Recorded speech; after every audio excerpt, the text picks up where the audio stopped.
So I just want to start off by saying thank y'all for coming to my speech and listening to me. My name is Karlie Lockhart, and today I want to talk to y'all about minimum wage standards and the effects it has on a micro and macro level. So the minimum wage for the United States is currently $7.25 per hour, and this is regulated by the United States labor law, and a lot of state and local laws, some of them up their wages and some of them keep them the same as long as they have to. With the rate of the inflation prices, there should definitely be a higher minimum wage, especially with people who are having to live off these wages and afford, a lifestyle.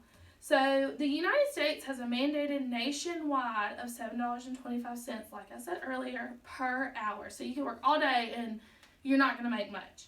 And even with that, employees are only supposed to pay you $7.25. If they pay you more, it is definitely a blessing to have that. And it is so hard to live on something so low, especially when you're in college and you got to afford housing and school and everything else.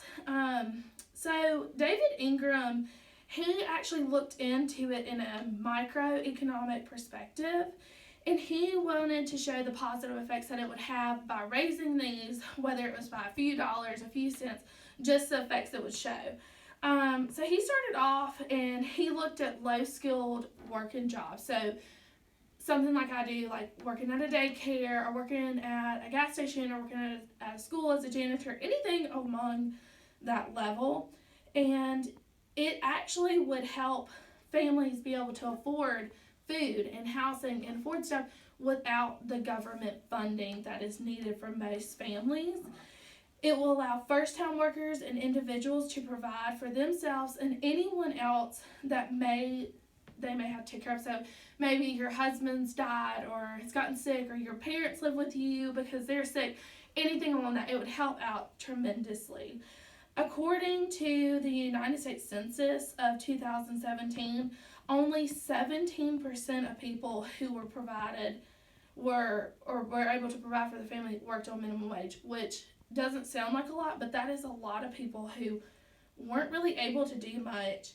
With low wages, people struggle to meet standards such as work standards, living. A lot of people have kids taken away from them because they can't afford it. It's just hard. It's very hard to live off minimum wage.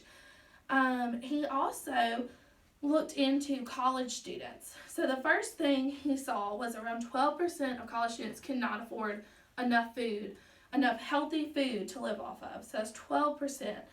13% of children in college or young adults in college are homeless, living in cars, living with friends, just kind of house jumping.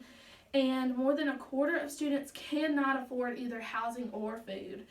A third of students said that they couldn't even afford housing and food. That is with financial aid, and that's a big deal because that's no school you're having to pay for, just housing, food, gas, anything like that.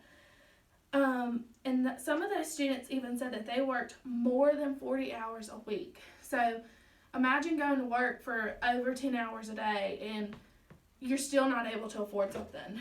So now that you've seen that on a micro level, let's look at this at a macro level. So macro level is just basically looking at it as an economy as a whole.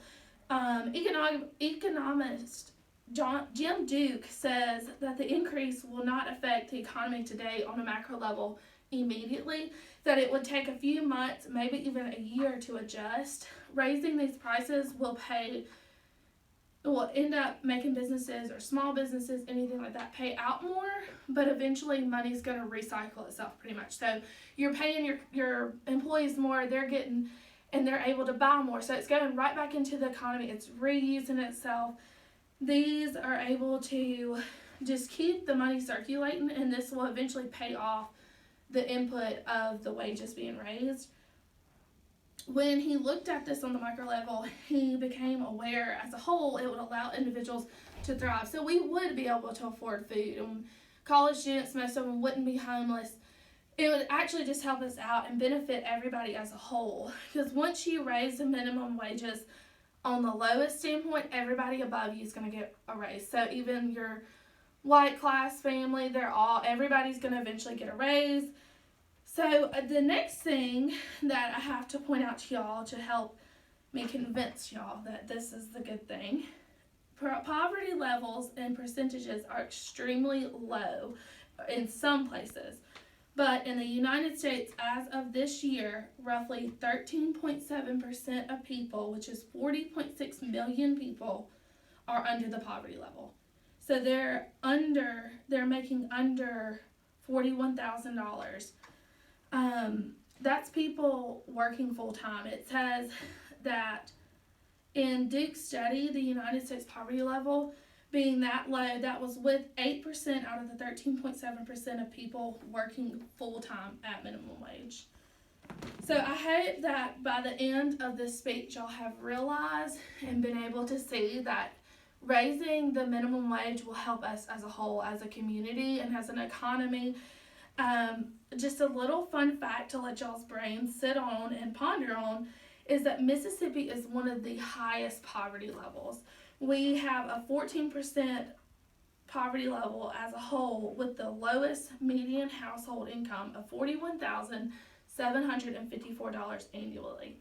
And that's not including people who work 2 jobs, 4 jobs just to make it by. So I hope that y'all are able to see and understand the importance of raising the minimum wage. Thank y'all.